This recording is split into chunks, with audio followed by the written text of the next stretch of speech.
ভাই যাওয়া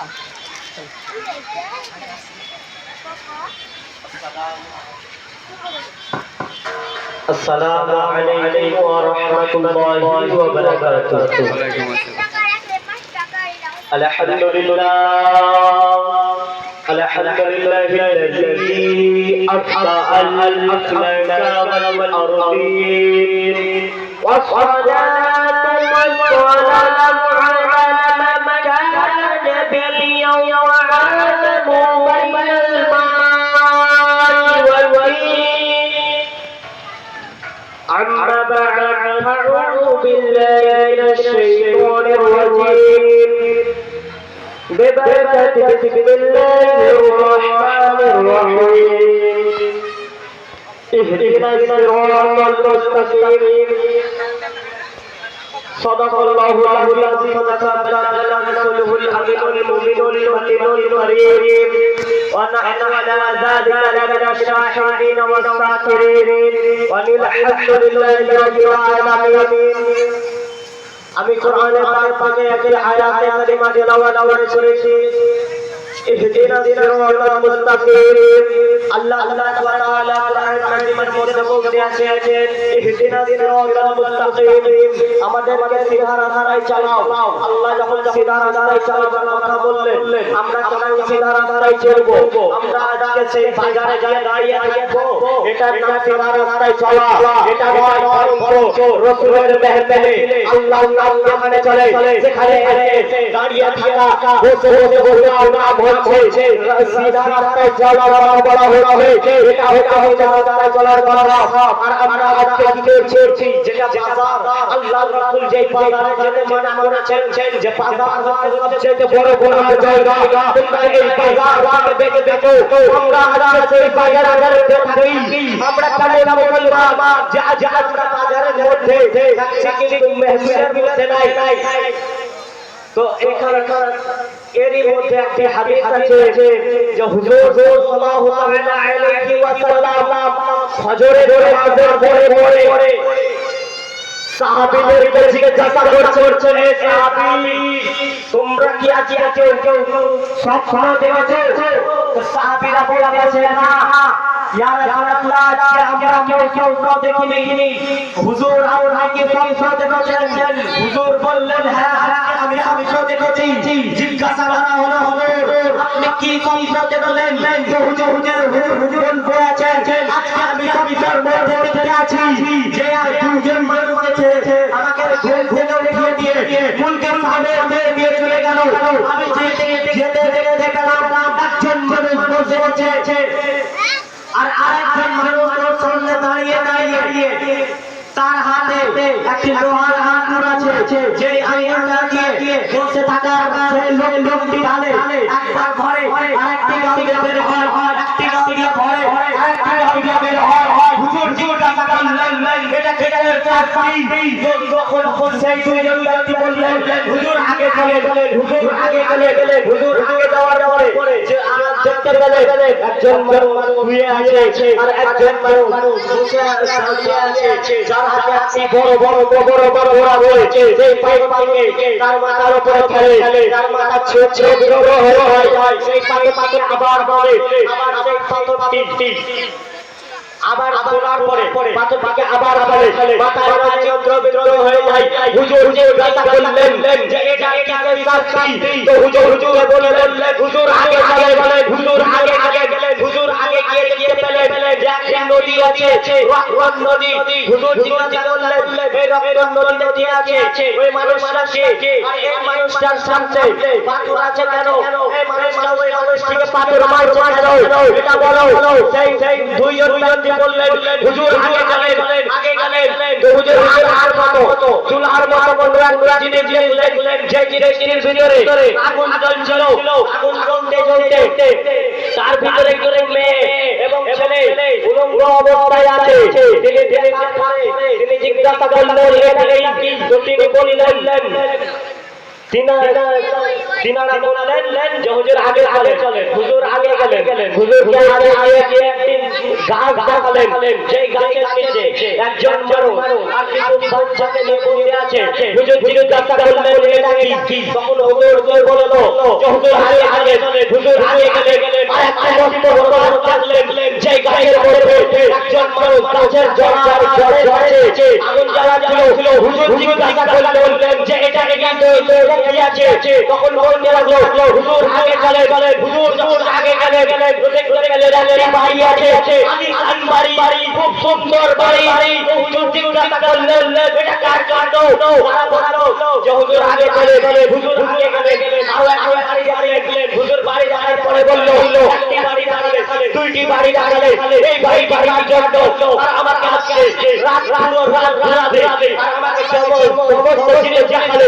যে জিনিস দেখালে সেই জিনিসগুলো কি সেই জিনিসের শাস্তিগুলো কার জন্য সেই দুই অন্তর্টি বলতে আছেন যে হুজুর আপনাকে যেটি প্রথমে দেখালাম সেইটি হচ্ছে যারা কথা বলবে তাদের আগের গালে লহর ভরবে গাল ছিঁড়ে বের করবে এরকম করতে এটাই আমল চলবে আরেকজনকে যাকে বললেন যে নিচে ছিল তার মাথার উপরে পাথর ফেলা হচ্ছিল সেও একজন হাফিজে দিয়েছিল ইলমে দিয়ে শিক্ষা করেছিল শিক্ষা করে না আল্লাহ চর্চা করতো না রাত্রে চর্চা করতো না দিনে চর্চা করতো না মানুষের সামনে চর্চা করতো না পেছনে চর্চা করতো তার সাথে এটা তারপরে জিজ্ঞাসা করলেন যে কি রকিবুন নাহার যে কি রকিবুন নদী লাভ সেটি কাদের জন্য তিনি বলিলেন দিনাদের মধ্যে দুইজন বললেন যে রকিবুন নাহার হারাতে দিলেন রবের ইবাদতের কথা বলি ওইটি যাবে যাবে কিয়ামতের এটাই থাকবে আর জায়গাটা আপনি দেখলেন যে নাঙ্গা অবস্থায় উলঙ্গ অবস্থায় যারা আখার ভিতরে চুলার ভিতরে জ্বলছে তারা দুনিয়ার জেনে জ্বলছে আল্লাহর কসম করে বলি আজকে যদি ছেড়ে করার ফল আল্লাহ কিয়ামতের আগে নবীও দেখাতে পারে তো রব্বুল আলামিন আমাদেরকে কেন দেখাতে পারে না রব্বুল আলামিন আমাদের মধ্যে ঘরে নিয়ে গিয়েছে পুরো সবাই ঘরে গরমে ঠান্ডা ঠান্ডায় চাইছে বৃষ্টি সব সময় যখন আছে তখন সেটা আমরা কি করছি আমরা যখন আল্লাহকে দরকার আমরা আল্লাহকে ডাকে আমরা আমাদের দরকার আমরা আল্লাহকে ডাকলাম আমাদের কিছু দরকার আমরা আল্লাহকে ডাকলাম তার আগে আল্লাহকে ডাকি না আল্লাহ ভাবি হবে তবু আল্লাহ তাআলা বলেন তোমরা আমার কাছে একবার করো আমি তোমাদের সব গুনাহকে মাফ করে দেব তোমাদের যদি উহুদ পাহাড়ের গুনাহ হয় আমি আল্লাহ রাহমাতুল্লাহ আমি রহমত দেওয়ালা আমি সেই গুনাহগুলো মাফ করে দেব তো বাপ আমি যেগুলো বলছিলাম আরেকদিকে যাই তো সেই রক্তনাহার কথা বললেন তারপরে তিনি জিজ্ঞাসা করলেন যে গাছটি তলায় লাভ যে এক দরিদ্র আর তার পাশে বাচ্চা দাঁড়িয়ে আছে যেটাকে তখন তিনি বললেন যে আপনি যে বৃদ্ধটাকে দেখলেন আর তার পাশে যে বাচ্চা দাঁড়িয়ে আছে সেটা কেউ না বরং ইব্রাহিম আলাইহিস সালাম জিনার পাশে দুনিয়াবি আরো ছেলে আছে তারপরে জিজ্ঞাসা করলেন আমি আরো দেখলাম যে গাছের মধ্যে একজন মানুষ আগুন জ্বালাচ্ছে সেটিকে তো হুজুর বললেন যে হুজুর আপনি যে গাছটি আগুন জ্বালাচ্ছেন সেটি আর কেউ নাই সেটি আর কেউ আগুন জ্বালাচ্ছিল না বরং জাহাজের মালিক আগুন জ্বালাচ্ছিল জাহাজের মালিক 100 বছর ধরে আগুন জ্বালাচ্ছে 100 বছর ধরে জ্বালানোর পরে সেই আগুনের কালারটি লাল ছিল লাল নীল হলো তারপরে 100 বছর জ্বালালেন নীল হওয়ার পরে কালো হতে হলো এরকম দেখতে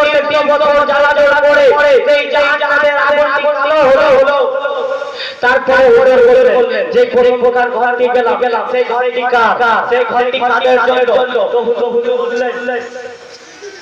হুজুর কে বললেন সেই ঘরে কি আর কারো চলে চলে না, সেই ঘরে কি যারা শহীদ হয়েছে, যারা যারা ইসলামের পথে ছেড়েছে তাদের জন্য সেই ঘরে ঘেরা হয়েছে, সেই আড়াল দিনে দিনের জন্য শহীদ হয়েছে। আমরা কেমন মুসলমান যে জুলুসের টাইমে নবীর জমিনে খুশি মানাবার টাইমে জুলুস বের করতে পারি না। আমরা কেমন মুসলমান, আমরা নবী কেমন যাবে আমরা নিজে দাবি করব। তারপরে হুজুর জিজ্ঞাসা করলেন যে আর একটি বাড়ি দেখলাম, ওই বাড়িটি কার, যেটা পিছন চাইতো সুন্দর ছিল। তো তিনি বলতেন হুজুর এই বাড়িটা আপনার। হুজুর বলতে আছেন আমাকে ছাড়ো, আমি বাড়ির ভিতরে যাই। হুজুর কে এই দুইজন ব্যক্তি আছে, হুজুর এখনো আপনার বয়স হয়নি, আপনার এখনো দুনিয়ার বয়স হয়নি, আপনাকে দুনিয়ার বুকে যেতে হবে। দুনিয়ার থেকে আপনি যখন জানবেন তখন আপনি সেই রুমের মধ্যে থাকবেন।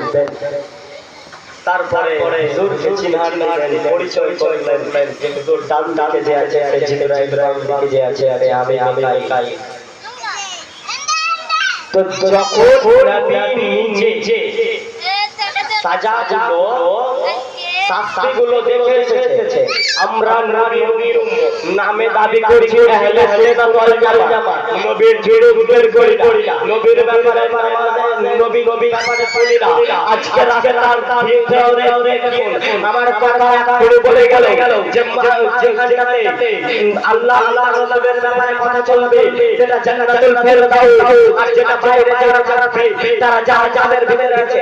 কারণ আল্লাহ রাসূল প্রথমেই বলে গেছেন যারা বাজার হচ্ছে সবচেয়ে বড় জায়গা যেখানে সবাই গুনাহ হতে খুলে বলে গেলেন যে যারা বাইরে আছে মহিলাদের মধ্যে অনেক মহিলাই কাপড় পরেছে, অনেক মহিলাই পরেছে। আমি আমার বন্ধুদেরকে এটাই বলতে চাইবো, যদি যাও আপনি বের হন তাহলে ওই আপনি চলে না, বরং এই গাড়ি যাবে না তাই বাইরে ঘর ভিতরে আল্লাহ আপনার বাড়ি থেকে যাবে। আমাদের সবচেয়ে বড় ভুল যে আমরা ছেলে মেয়েদেরকে ইলমে দিনে খালি না।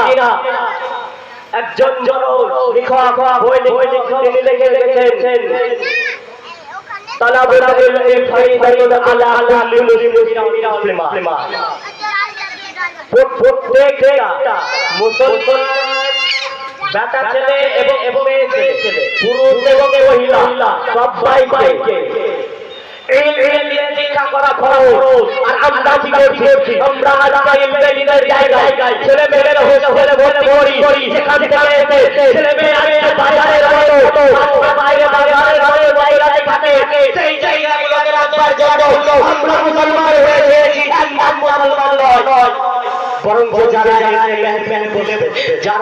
শুনবে, যারা আল্লাহ সুলে পড়বে, যারা নামাজ পড়বে সেখানে ভর্তি করুন। আপনার ছেলে মেয়েদেরকে ছেলেদের জন্য মাদ্রাসায় ভর্তি করুন, মেয়েদের জন্য আমাদের গ্রামে রাজশাহী মাদ্রাসা খুলেছে, সেই জায়গায় আপনার মেয়েকে ভর্তি করুন। আর যদি জোরে ভর্তি চান সিধরে আমাদের চেয়ারম্যান একজন হুজুর যাকে ডায়লগ চিনে থাকেন দিনার মাদ্রাসায় দিন। আজকে যদি আপনি আপনার ছেলে মাদ্রাসায় ভর্তি করেন, কত মাদ্রাসা আছে, নবপুর আছে, গাড়ি আছে, সাইরা ইউনিভার্সিটি আছে, আরো অনেক জায়গায় মাদ্রাসা আছে। আপনি যদি ভর্তি করতেন তাহলে আপনার ছেলে আজকে সেই বাজারের মধ্যে না, বাজারের মধ্যে না, বরং জায়গাতে বসবো। আল্লাহ আমাকে যে ক্ষুদ্র জ্ঞান দিয়েছে সেই ক্ষুদ্র জ্ঞানের বরকতের কথাই বলি। যদি আল্লাহ আমাকে এই জ্ঞানটা না দিত, আজকে আমাকে যদি মাদ্রাসায় ভর্তি করা না হতো তাহলে হয়তো আমিও বাজারে জানতাম। যাদের ছেলে মেয়েগুলো আজকে বাজারে আছে, ছোট আছে, বড় আছে, যারা বড় আছে তারা যেন বড় গিয়ে কিছু শিক্ষা করে। এখান থেকে আমি আমার বক্তব্য করছি। ওমা আলাইনা ইল্লাল বালাগ। আসসালামু আলাইকুম ওয়া রাহমাতুল্লাহি ওয়া বারাকাতুহু।